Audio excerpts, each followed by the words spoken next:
Holy Gospel of our Lord Jesus Christ according to Matthew. Glory to you, Lord Christ. Jesus said, "The kingdom of heaven is like a landowner who went out early in the morning to hire laborers for his vineyard. After agreeing with the laborers for the usual daily wage, he sent them into his vineyard. When he went out about 9 o'clock, he saw others standing idle in the marketplace, and he said to them, 'You also go into the vineyard, and I'll pay you whatever is right.' So they went. When he went out again about noon, and about 3 o'clock, he did the same. And about 5 o'clock he went out and found still others standing around, and he said to them, 'Why are you standing here idle all day?' They said to him, 'Because no one's hired us.' He said to them, 'You also go into the vineyard.' When evening came, the owner of the vineyard said to his manager, 'Call the laborers and give them their pay, beginning with the last and then going to the first.' When those hired about 5 o'clock came, each of them received the usual daily wage. Now when the first came, they thought they would receive more, but each of them also received the usual daily wage. And when they received it, they grumbled against the landowner, saying, 'These last work only 1 hour, and you've made them equal to us who have borne the burden of the day in the scorching heat.' But he replied to one of them, 'Friend, I'm doing you no wrong. Did you not agree with me for the usual daily wage? Take what belongs to you and go. I choose to give to this last the same as I give to you. Am I not allowed to do what I choose with what belongs to me? Or are you envious because I'm generous?' So the last will be first, and the first will be last." The Gospel of the Lord. Praise to you, Lord Christ. Let us pray. May the words of my mouth, the meditations of our hearts be always acceptable in thy sight, O Lord, our strength and our salvation. Amen. Please be seated. Well, when I was in 5th grade, I think it was 5th grade, it may have been a little bit later than that. My memory may not be perfect. But my father came into the garage where I was, and he asked me a question, and he said, "Rob, do you know how babies are made?" Something to that effect. And I surprised him when I said, "Well, yes, of course I do. I mean, doesn't everybody?" And that wasn't the answer my dad was expecting. It confused him a little bit, took him back. But then he sort of gathered his wits about them, and with great wisdom, he asked a follow-up question. "Okay, Rob, how are babies made?" And I explained to him the way I understood it, and now I grew puzzled because I saw my father growing increasingly amused. And as it turned out, I had it all wrong. I had it all wrong. Well, that pretty much is the story of my life. Really, to one degree or another, about just about everything, I've been wrong. And the simple truth is, you probably are too. And that's what we want to talk about today. As we conclude our sermon series, Let's Talk About. And today what we're going to talk about is let's talk about being wrong. And make no mistake about this. This is perhaps the most challenging of all the sermons. It might not look like it up front, but this one is radically countercultural. This one is extremely out of step with everything we've been taught and everything that we think. And this one is exceptionally hard to practice. In fact, and I'll talk a little bit about this from my own perspective, some of us just aren't going to be able to do it. And that's how hard this one's going to be. So make no mistake about that. But let's talk about being wrong. I mean, the history of the human race is a history of people being wrong. Humans, we've just been wrong about just about everything, everywhere. Science, for instance, there's a great book, and many of you love to, yeah, it is a sad thing. I agree, it is sad that we've been wrong. But science, for instance, many of you like to read books that I've read, and so I actually wrote this one down so that you would be able to look this one up, because this is a great book. It's called Brilliant Blunders, From Darwin to Einstein. And it's written by an astrophysicist. His name is Mario Livio. And the whole book, what it does, it goes into depth about the colossal errors made by the greatest scientists of all. So, for instance, you may not know this, you probably don't. I didn't know until I read this book. Charles Darwin completely misunderstood genetics.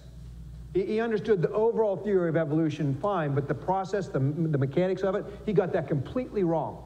It wasn't until a guy by the name of Mendelholm came and did his Punnett squares with fruit flies and peas that he was able to actually understand the mechanisms of genetics. And that was entirely different than the way than Darwin understood it, who, by the way, just happened to be weak in math. So this luminary, but completely wrong about something absolutely fundamental to his theory about how life develops. But it's not just scientists. I mean, it's religions. I mean, religions have been wrong about so many things. Christianity, certainly. wrong about tragically wrong, and really caused a lot of grief and heartache and violence and the things that we've been wrong. So we've certainly been wrong about all kinds of stuff, and no doubt still are, Philosophy, politics, I mean, it's just the history of humanity is a history of people who have been wrong about some of the things that they were absolutely certain about in the moment. And all that brings us then to today's gospel, because in today's gospel, what we find is a story about people who are wrong. And in the story itself, and then the situation in which the story is told, both of them are about people who are wrong. And so in the story, the people who work in the vineyard, the first people who work in the vineyard, they're wrong about money because they think that money is how you measure worth. And so when they get paid the same amount as the people who worked all day get paid the same amount as people who worked an hour, they make this fascinating statement: you've made us equal to them. How are they measuring worth? By the amount that they were paid. They didn't measure worth in terms of work done, in terms of what they'd actually given, the difference they'd made, which might be a better assessment of what we're really worth, of what our value to somebody else really is. No, they look at the amount of money paid as an assessment of what they were worth, and since other people got equal pay, they were made equal to them, when perhaps nothing could have been farther from the truth. A lot of people make that mistake still. And Jesus tells the story so that the people who are listening to it will realize that they're wrong in the way that they think about God. Because they think about God as being a very vengeful person, as being judgmental, as being vindictive, as playing an insider's game. But Jesus wants to understand that their thoughts about God are completely and totally dead wrong. And if you understand anything about God whatsoever, what you need to understand, Jesus says, is that God is exceedingly generous at heart. In fact, he's so generous that God's generosity blows all of our categories of understanding generosity. And so Jesus lays out this challenge before these people to see that they're wrong in the ways they think about God. And then the gospel ends with this cryptic statement. Jesus says, and the last will be first, and the first will be last. And it just may be, and I'm not the first person to think this, it just may be that what Jesus is doing there is he's simply describing reality. The first will be last. They'll be the last one to give up their idea of things, of how things are, of what they think is right and good and true. Because the longer you hold an idea, the more you're committed to it. The longer I hold an idea, the more I'm committed to it. The harder it is to change. And the first, and the last, the first ones come on a new idea because they're not committed to all the baggage of people who have held on to an idea for a long time. They're more easily able to change. Max Planck is credited, I don't know whether he actually said this or not, but he's credited with saying this. He says, truth never triumphs. Its opponents just die out. Science advances one funeral at a time. And his point was, and again, he's talking about, this is a scientist talking about science. He's saying that what happens is you get scientists who are so committed to their theory that they forget about truth. They forget about what's really right. And so what they spend all their considerable mental resources into just proving that their theory is right. And so it's not until they actually die that a whole new generation can come up with a new theory that's closer to reality than the old theory was. And that's what all of us do, is that rather than really thinking about what's right and what's wrong, is we just are convinced that we're right, and therefore we spend all our money, all our energy convincing ourselves we're right, rather than just saying up front we're wrong, because we're probably wrong about most things, and then using our mental energy, our ability to reason, to gain a better sense of how the world and people in the world really are.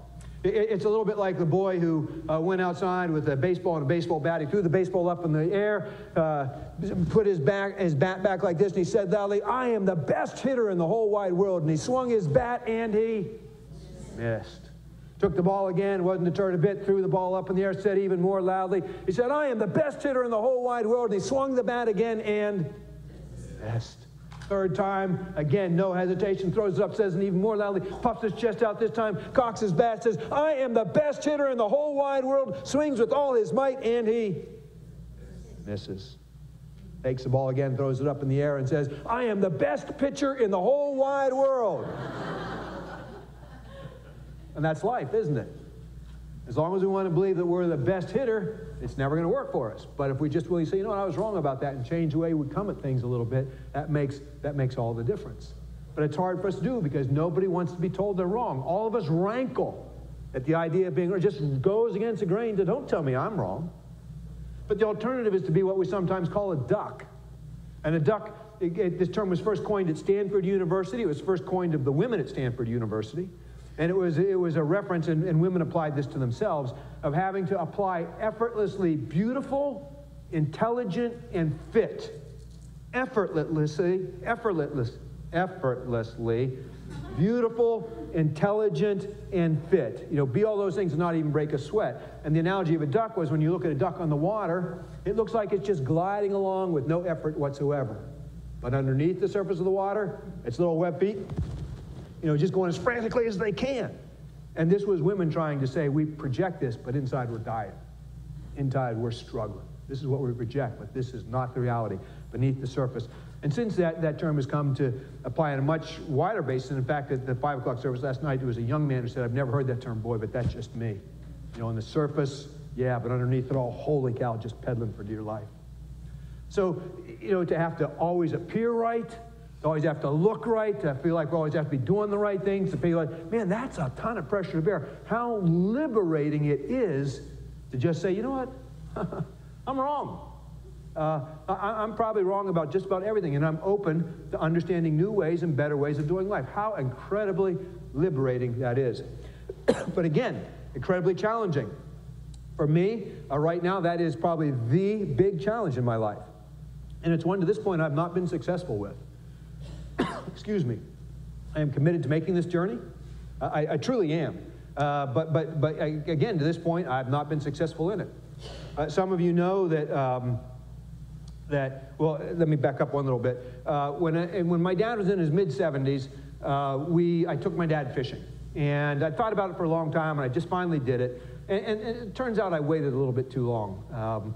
And so my dad, and it surprised me because I'm just not used to thinking of my dad as anything except exceedingly capable. But when we got out on the water, it turned out his back was already causing him a lot of pain. He was nowhere near as mobile as I thought he would be. He just simply wasn't able to do some of the things I thought he'd be able to do. And so I more or less just had to perch him in one spot instead of, and it was still a great day. It was still a great day.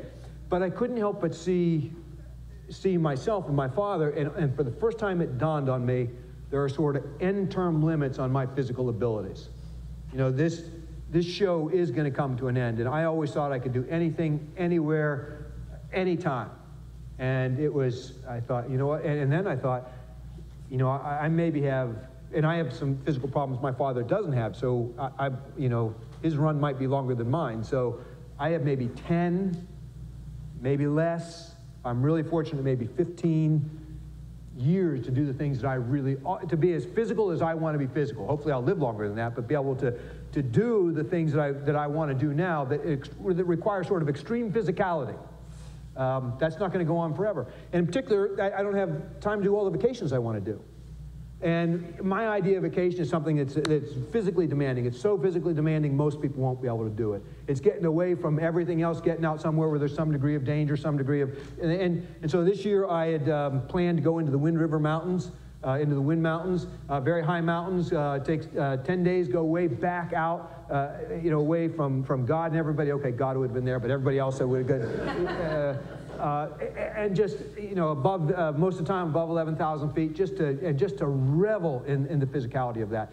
And I want to do it now because it's by no means certain I'll be able to do it even next year, or, you know, the window is closing on when I could do that. Well, we got out there, and I planned this for a year. I trained for this. I pinned all my hopes and dreams on this. I mean, I just really did. And we're in the hotel, supposed to meet the outfitter the next morning, and he doesn't even call us. We call him, and he said, oh, I got thrown from a mule yesterday. I broke my hand, and I broke my ribs. I can't go. So this whole vacation down the tubes, this whole vacation is just, and for me, and I know this is pathetic, okay? I mean, this is a first world problem if ever there was a first world problem, right? I mean, this is the first world problem of all first world problems. And believe me, if you're thinking you big baby, I'm certainly thinking that to myself, all right? But here's the thing with problems. Here's the thing with problems. It doesn't matter how pathetic they are, we know in our head. It doesn't matter how much of a baby we seem. Our problems are still our problems, and they still devastate us, right? So I just look at this, and in my head, I'm saying, Rob, you big baby. And in one sense, I'm saying, buck up and deal with it. Another sense, this is so pathetic. But really, all I'm feeling is just completely and totally devastated. Just feeling like I got cheated. That this is an irrecoverable loss. I mean, irrecoverable. I'll never be able to make up for this. Something was taken from me that I will never be able to get back. And as I was waiting for this vacation to sort of put wind back in my sails, and I come out of it, and I'm just sucking air. And I can't, how in the world do I, wow, what do I do with all this? So it brought me to I wasn't in a good place before. It brought me to an even worse place in many ways. And so no good to me, really no good to my family. Christine's been away for 5 years. She comes over to live with this grumpy old man. Who would want to do that? I sure wouldn't want to do that. You're so sweet. You're so sweet. And it's not good for St. Matthew's. It's really not good for St. Matthew's either. And so what I have to do, and again, I haven't been successful in doing this, but I'm committed to doing it, is I have to just look at my life and say, some of the things I believe that got me there, I'm wrong. I'm just wrong about some of these things. So my life, because I'm a white male, and this has been my experience, I experience myself as being powerful. And I have been powerful in most things in my life. Most things I've wanted, I've been able to get. This last year, I have not been able to get a single thing that I wanted. Just haven't been able to make it happen. And my vacation was just the icing on the cake. And so now, I have to say that belief that I'm powerful, actually that belief in some ways is fundamentally wrong. In some ways in life, right now, I am powerless. And every time I hold on to that belief that I'm powerful, it's just like a slap in the face. It just frustrates the heck out of me. And so I need to learn a new way of being in this world. And it's not a lot of people already know about this, but I don't. So I have to learn to be powerless. And if I don't learn that, if I can't see the ways that I've been wrong, if I don't learn something new, it's not going to go well for anybody. At the heart of this, and again, I know this is pathetic, at the heart of this is a sense of entitlement, right? I'm entitled to this vacation. Doggone it, I worked hard. I pushed myself all year long, and I pushed myself beyond sort of normal limits. And part of the way I did this is I thought this would be the prize at the end. And when that was taken from me, hear the language, when I was cheated out of this, then it just feels like I didn't get what was rightfully mine. But am I entitled to that? Really? 99.9% of the year. Maybe we didn't get to the mountains, but we got to see parts of Colorado. And so I had a vacation that 99% of the people in the world would love to hear. Most people in the world will never get a vacation. So maybe I need to learn something about how wrong I am in the sense of entitlement that just comes naturally to me. Maybe I need to learn something about loss altogether. I mean, I look at this vacation, I just focus on what I lost. But even on this vacation, I still had a chance to get away, and I still was with my wife, and we still had a great time. So I need, in a very real, very personal way, just to be able to look at some things in my life and say, you know what? The things that got me here, the beliefs that got me here, they're just wrong. And if I cling to those beliefs, they're going to make me and everybody around me miserable. So there's got to be a better way. So I got to let some of these go. Haven't been able to do that so far, but I'm working on it. I'm committing to you in front of God and everybody to doing a better job than I've done thus far. And so just think about this. Think about how liberating it would be, but how challenging to start with the premise that we're wrong. Because the truth is, you probably are wrong about just about everything, and so am I. It's not truth here and error here. There's a whole lot of gray in between, and so we don't just go from being wrong to being right. We take tiny little steps. What it really comes down to is we're just a little less wrong and a little less wrong and a little less wrong. And that brings us closer to the truth. But we're still wrong about most everything we believe. In some way or another, I'm wrong about who I believe myself to be. I know some things about me, but there's some things I believe that I've discovered aren't true. I'm wrong about who I believe my wife to be, sometimes uncharitably so. And after 30-some years, she still surprises me. I'm wrong about, I've been wrong about who God is. I've misunderstood God and what God has. I've been wrong about so many things, and you are too. So what if we just started, instead of saying, I'm right, doggone it, by just saying I'm wrong? And think with this just for a moment. What if in our marriages or in our relationships with people that are important to us, we just started, and we have disagreements and we have conflicts, instead of saying, boy, I'm right, what if we just started and say, you know what? I know this is causing tension, but I think I'm probably wrong about this. I mean, think how freeing that would be. Think of how gracious that would be. Think of what kind of way that would make ahead and say, I'm right, boy. The other person powers up the same way. Well, where's that going to get us, right? Gets us where we've always been. But if somebody says, I think I must be wrong about something, help me understand. Help me boy, that just invites a whole new future. But let's make this even more challenging still. And let's make this really challenging. What if we did this politically?